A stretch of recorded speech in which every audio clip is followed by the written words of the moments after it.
Welcome to the Great Detectives of Old Time Radio. From Boise, Idaho, this is your host, Adam Graham. If you have a comment, email it to me, box13@greatdetectives.net. Follow us on Twitter at Radio Detectives and become one of our friends on Facebook, facebook.com/Radio Detectives. Today's program is brought to you in part by the financial support of our listeners.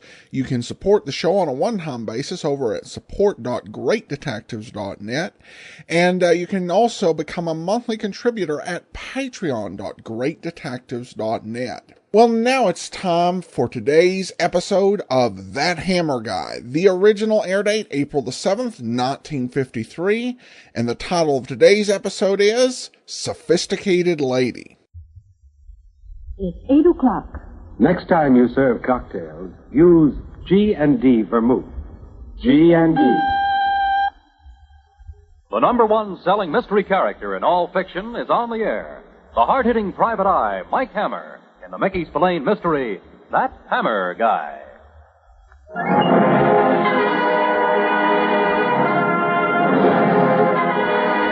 The makers of Kicks, tasty, crispy corn puffs, food for action. And the makers of mild, flavorful Camels, America's most popular cigarette. And the publishers of Esquire magazine, in cooperation with the Mutual Broadcasting System, present That Hammer Guy, a new suspense series transcribed based on Mickey Spillane's fabulous Mike Hammer. More than 20 million readers have thrilled to his exciting books. In just a moment, you'll meet in person Mickey Spillane's That Hammer Guy. Here's the shocking truth. The truth about the growing immorality in the United States. May Esquire's revealing expose, Call Girls and Fall Guys, reports that millions of Americans would end up behind prison bars if it were possible to enforce all the laws on sex. Yes, it's the truth, now told in a way you've never heard before. And it's in the current issue of Esquire. Here are the startling facts. Each year, both you and the government are cheated by those who would use immorality as an income tax deduction. And loose money is buying loose morals in a way that threatens your very way of life. May Esquire reveals the carefully hidden secrets of New York and Hollywood's Romeos and Juliets. Don't miss Call Girls and Fall Guys in the May issue of Esquire, on your newsstand now. And now, here is Larry Haynes in the Mickey Spillane mystery, That Hammer Guy.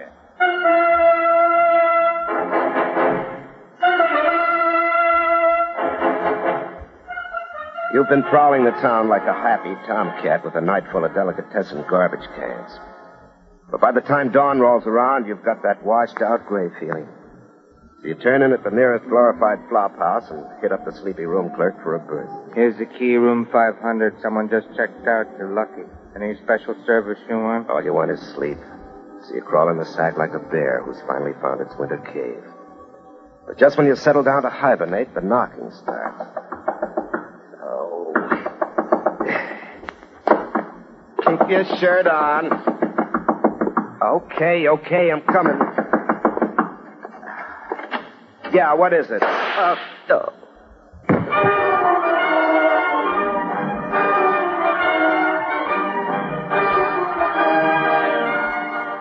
Before the world exploded into orange flashes, all you saw was a pair of old beat-up brown and white saddle shoes.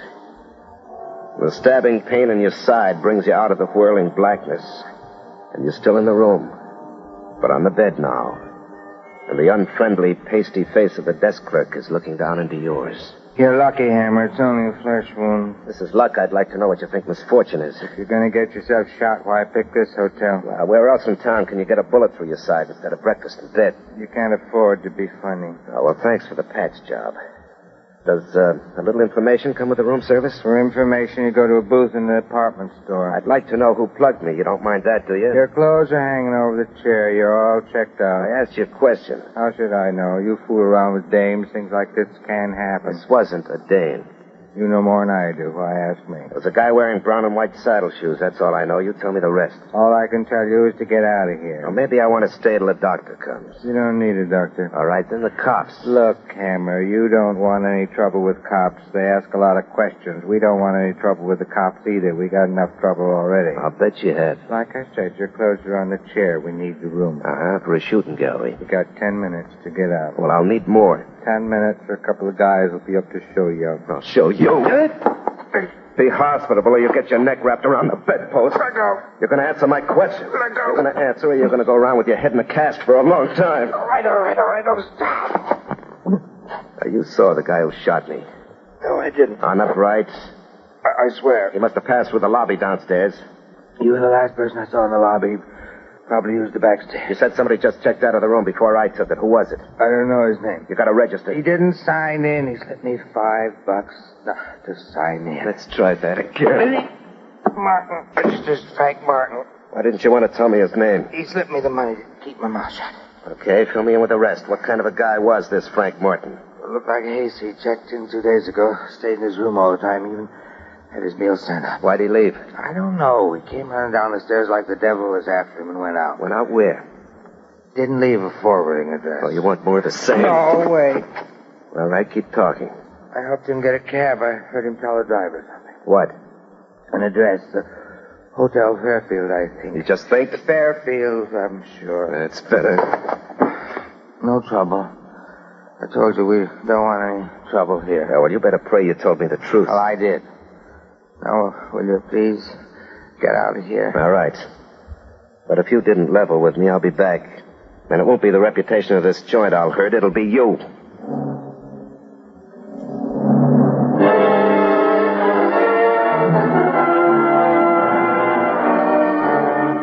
You find Frank Martin at the Fairfield, all right. But someone found him before you did. Whoever shot you by mistake got to Martin and corrected the error. The desk clerk was right. This Frank Martin must have been a hayseed. The kind of a guy you'd expect to see calling the turns at a square dance. The room's been stripped of everything except a leather picture frame on the night table. And whoever tore out the picture left the lower right-hand corner jammed into the broken glass. And on that corner you read the scrawl, "To my darling husband, from Lillian." Except for that, you're at a standoff.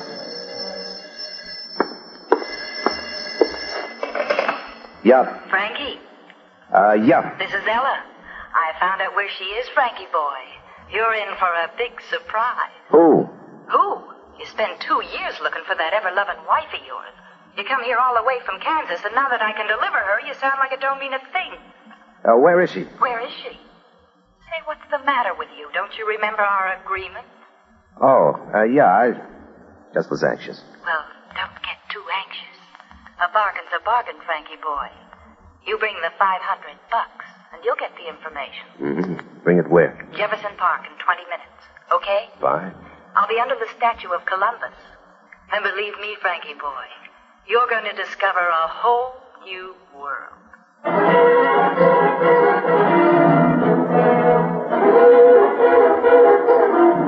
You've got to know the rest about Frank Martin because you've got to know how you can locate saddle shoes. On the way over to the park, you keep thinking about a mild little guy who came to the big city to find his wife and was stopped dead.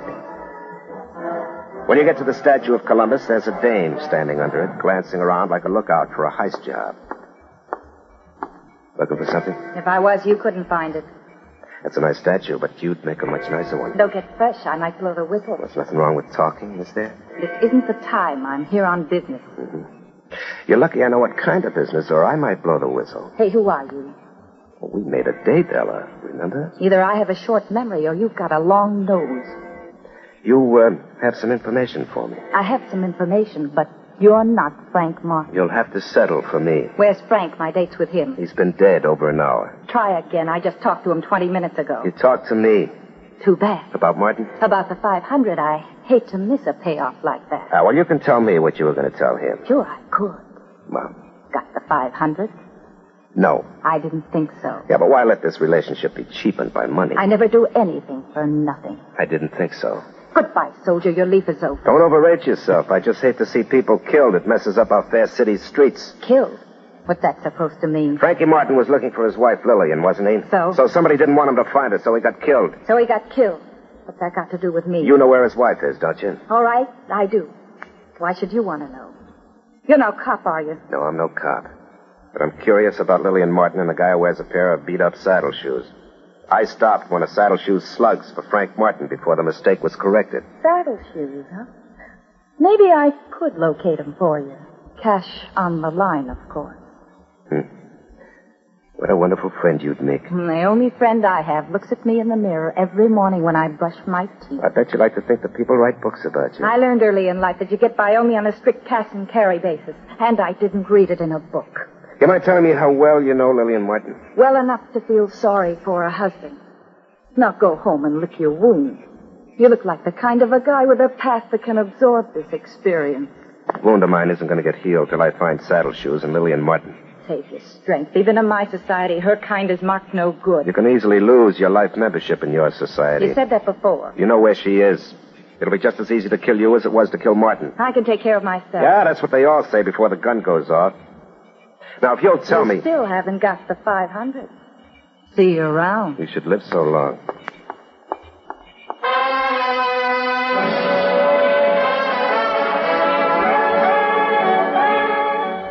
You watch her walk down the park path, swinging her hips like a basketball player taking a pivot shot. In a moment, she's free of the bushes and out in the open. You grind out your cigarette and start to follow. Only you don't get far. And Ella, well, she makes even less progress.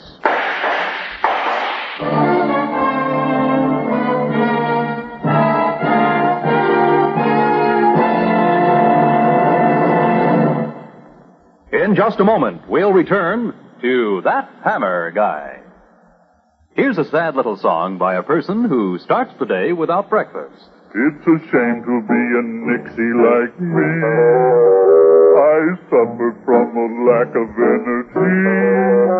Won't somebody tell me why I fail in everything I try? It's a shame to be a nixie like me. People slow to catch on, hard to get started are nixies. Unlike quick-witted, fast-footed kixies. Kixies are men of action who eat kicks, food for action. Peppy boys and girls, grown-ups too, who build breakfast around a heaping bowl of kicks, have lots of energy every morning. Because Kicks is an 83% energy food. Start your day with Kicks Corn Puffs. Tender, tasty, crisp. Eat Kicks, food for action. Oh, it's grand to be a Kixie like me. Always feeling full of pep and energy. Every morning I eat Kicks, so I'm never in a fix. Oh, it's grand to be a Kixie like me. And now, back to the Mickey Spillane mystery. That Hammer Guy.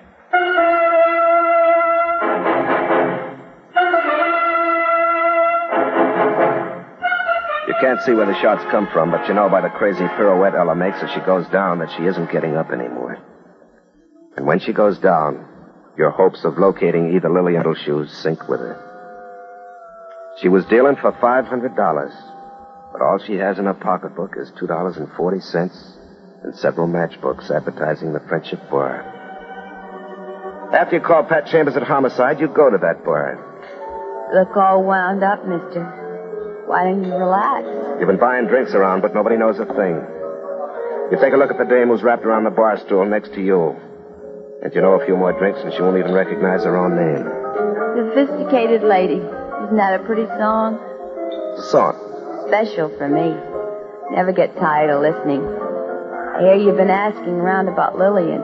Wouldn't you like to buy me a drink? Sure, why not? What are you drinking? Almost anything. Name it. Bourbon will be fine. Same as you. Another one of these, bartender. Such a pretty song. What about Lillian? Sophisticated lady. It's my special favorite piece. Oh, your drink. Thanks. Well, that you hear, huh? To you, mister. You want to know about Lillian Martin? That's right. Forget her, mister. She's no good. She'll ruin you. Look, I want information, not advice. How well do you know her? Lillian, too well. Look at me. Pretty. I can be pretty again, too, anytime I want. All I have to do is stop drinking this stuff. So why don't you stop? Because I can't. You ask a silly question, you get a silly answer. Silly, isn't it? What was she to you? Lillian? Everything, nothing. What's that supposed to mean? Two kinds of people in this world. One with a long story and the one with a short story. You don't want to hear the story of my life, do you? I've got nothing but time. Well, I'm the short story type. Lillian was my friend. I gave her a place to sleep, helped her get a job, let her wear my clothes. Even introduced her to, as they say in the storybooks, the man I love. And? And she took him away from me. You want to find her? I want to find her. Me too. Ruined me. Ruined my boyfriend. Ruined the only guy I ever loved. You ever hear such a sad short story? My name's Vera Condon. Call me Vera if you like. What about your ex-boyfriend? Is he around? Dave? Haven't seen him since she took him away. No. Well, maybe he'll come floating back. Dave? I'll slam the door right in his face. No, I won't. But what's the difference? What I do? He's not coming back. Look, Vera, here's my card. If he does show, give me a ring, huh? If you happen to find out where he is, let me know. You're a nice guy. We should have met before. Things would have been different. Yeah. Things always would have been different. The days roll by as slow as glue coming out of a bottle. And with every itching ache of a healing wound in your side, you know you're going to find Lillian Martin in saddle shoes if it's the last thing you do. You try everything, look everywhere, but nothing happens. And just when you're ready to face the fact you're in a downfall with no hope for a breeze, the phone rings. Mike, this is Vera Condon. Come over to room 417, the Royalty Apartments. The door will be open. The apartments are royalty, you know they've been in exile too long. Vera's room is filthy with empty bottles and smells like old home week at a Kentucky mountain still. And she's sprawled over the bed, kicking her feet against the backboard in time to the phonograph record. Ever hear such a pretty song, Mike? Sophisticated Lady. What do you want to see me about, Vera? I remember when guys didn't have to have a reason to see me. Now, you know what my reason is. Yeah. Lillian. Always her. What's the matter with me? Nothing, but... You can't kid me, I know. Oh, no more sophisticated lady. You know something. That's why you asked me over. You know something about Lillian Martin. She disappeared over a year ago with Dave. I still don't know where she is. Maybe Dave does. You told me you didn't know where he is. Well, you know how girls are. They always change their minds. So? Well, there ought to be something in it for me besides a drink at a bar, don't you think? What do you want, Vera? Something I lost a long time ago. My self-respect. I can't help you with that. Too late, huh? Mike, you don't have to be honest all the time. Vera, I can't help you lie to yourself. You can't break every mirror in the world. Nobody can help me anymore. Nobody but you. You're a nice guy. I like you, Mike. I'm a guy looking for somebody. If I tell you where he is, will you come back and see me? Sure. Even if you find Lillian? Sure. His name's Dave Williams. Where will I find him? Where you find everybody who's been nice to Lillian. At the bottom of the ladder. In the mud. And where's the mud he's in? A place called the Gotham Club down on the 4th Street. But don't let the name fool you. It's a flea bag of a flop house. Thanks. Here, maybe you can use this. $20. You're a nice guy, Mike. You don't have to tell me what it's for. So you don't have to bother with someone like me anymore. I'm paid off. I told you I'll come back. I mean it. I can straighten out, Mike. Honest. Sure you can. If the bottle you buy has perfume in it. Sure. Perfume. That's a good idea. When you see me again, I'll be like I was before. Sparkling, just like those rhinestones. I can really straighten out.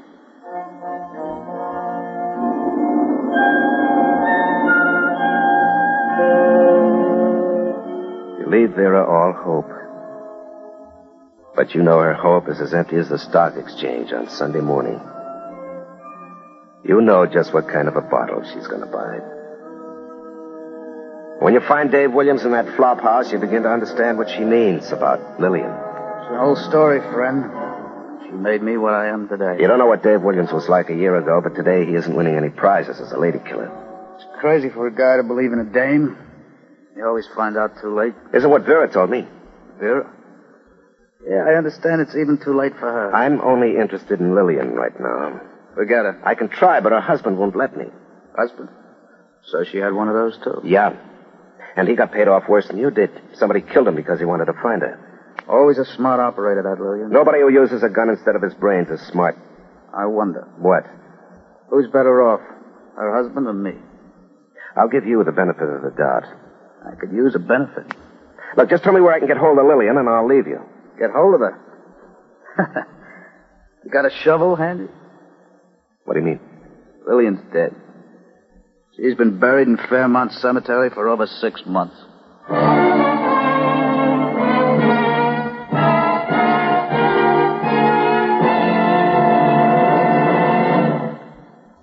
In just a moment, we'll return to That Hammer Guy. And now, back to the Mickey Spillane mystery, That Hammer Guy.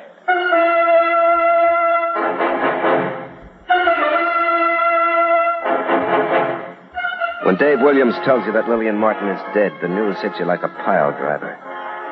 But right after that shock, you get the biggest crusher of them all. Just as you get up to leave, you look down at the foot of his bed. And there, peeping out at you like obscene eyes, is a pair of old, beat-up brown and white saddle shoes. You want to turn back and listen to a few of Dave's bones crack, but you hold yourself in and get out. You're waiting outside in your car when he comes out and gets into a cab. You tail him to a Tony apartment building on Park Avenue. You watch him go in, call on the house phone, and then take off. The doorman tells you his call was to the penthouse occupied by a Mr. and Mrs. Stephen Kane. Kane himself greets you at the penthouse door, shows you into the library, and answers your questions with the calm of an efficient surgeon. I'm sorry, Mr. Hammer, but I never heard of this Lillian Martin. I didn't think you did. This isn't her kind of world. I suppose we ourselves create our own kind of world. Yeah, well, sometimes you get helped along, whether you like it or not. I happen to believe that we are the masters of our own destinies. Well, maybe you're right, but it's nice to think you've got someone to blame. Just what do you mean by that? I mean the guy who called up here a few minutes ago. Nobody called here. This phone is used for my business only. Well, for him, the call might have been for pleasure. The call may have come in on the house phone. It did? You could be entirely mistaken, Mr. Hammer. Is your wife around? I don't know. What does she do, fly in and out the window? She's anything but a witch, Mr. Hammer. I didn't mean it that way. I'm sure you didn't. You're perhaps referring to her coming and going without my knowledge. Yeah, that's right, I am. She has a private entrance to her portion of the apartment. Society life is rather boring, unless you have an outside interest such as charity work. I'm afraid Helen has thrown herself completely into her hobby. I never met a husband who doesn't know where his wife is. I don't have to know. I trust my wife implicitly. But I'd still like to know about that phone call. Then why don't you ask my wife? Well, I thought you said you didn't know whether or not she was here. I was only talking in theory. I like people to know how well mated we are. Saves embarrassing talk about the difference in our ages. Mm-hmm. Would you mind calling her in? She's resting in her sitting room. You may go in, if you like.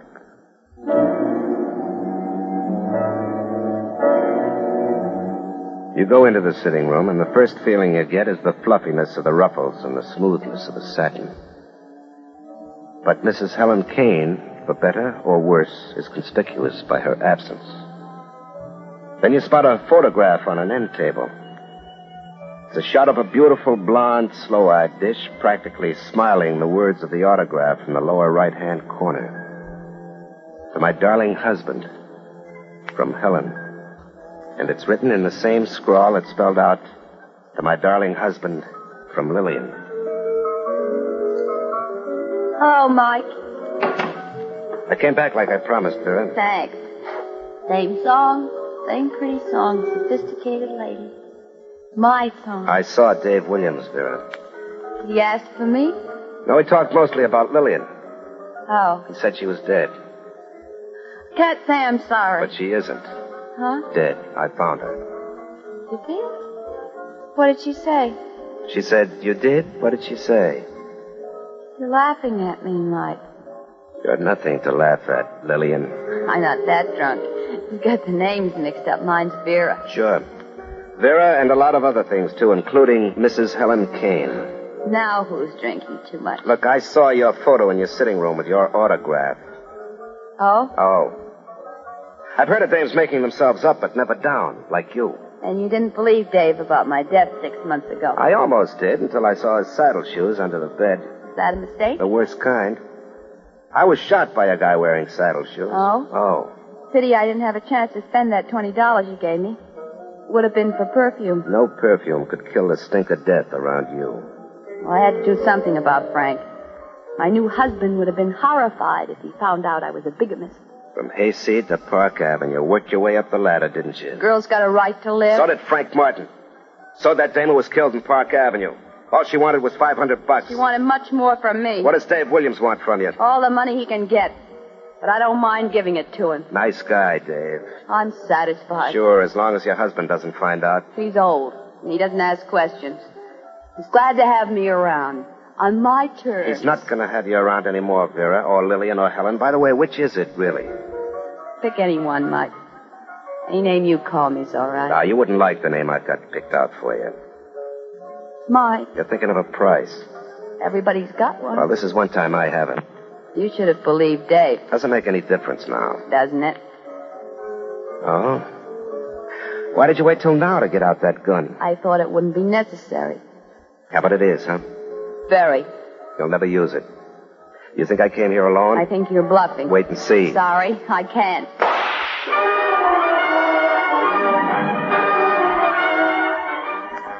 You try a bluff and it doesn't work, but something else does. Right on top of the shot, Vera's body jerks like a monkey on a string. And then the string breaks.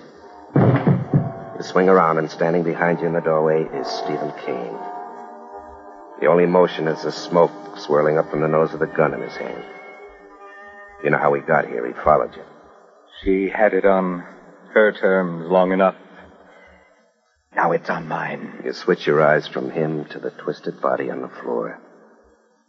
The sophisticated lady.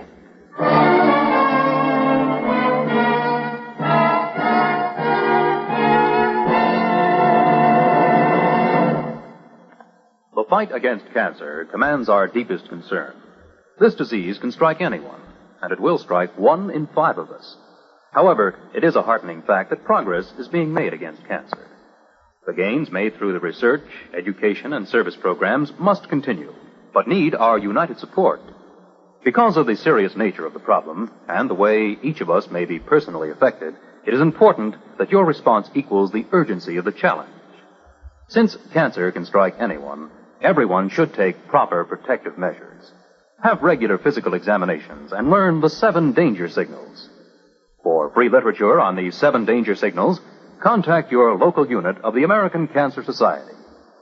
Education alone could save 70,000 lives annually, which are lost only because treatment is begun too late.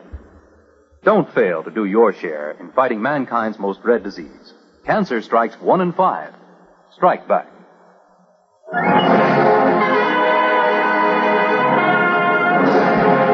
Next week at the same time, listen to another suspenseful adventure with America's #1 selling mystery character, Mickey Spillane's exciting That Hammer Guy. Larry Haines is Mike Hammer, with Jan Miner as Vera.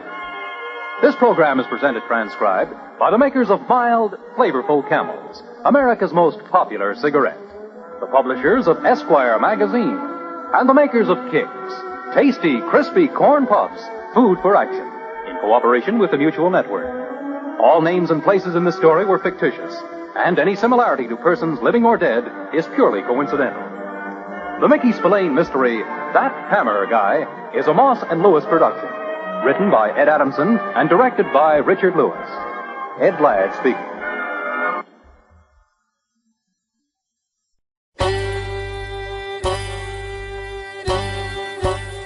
Hi, this is Andrew from OTRWesterns.com. I wanted to invite you to come take a look at our site where we put out podcasts of old-time radio westerns.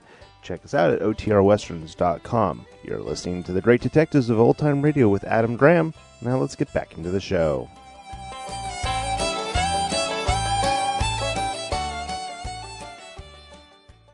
Welcome back. Well, a very solid, hard-boiled script. It covers a lot of ground in a brief amount of time, and really does have that world-weary feel, as well as just all the characters you'd expect in this sort of story. The sponsors for this series are kind of interesting. You do have a bit of a preview of what would come to be the norm on Johnny Dollar and other series that survived into the late 1950s over CBS. Though it's kind of an unusual combination of sponsors. Kicks and Esquire magazine. Kicks is a serial I actually like, and the only other thing I recall hearing them sponsor, and maybe I haven't heard everything they sponsor, was an episode of Defense Attorney. Alright, well that will do it for today. Join us back here tomorrow for Richard Diamond, and then next Tuesday it's another episode of That Hammer Guy. In the meantime, send your comments to box13@greatdetectives.net. Follow us on Twitter at Radio Detectives and become one of our friends.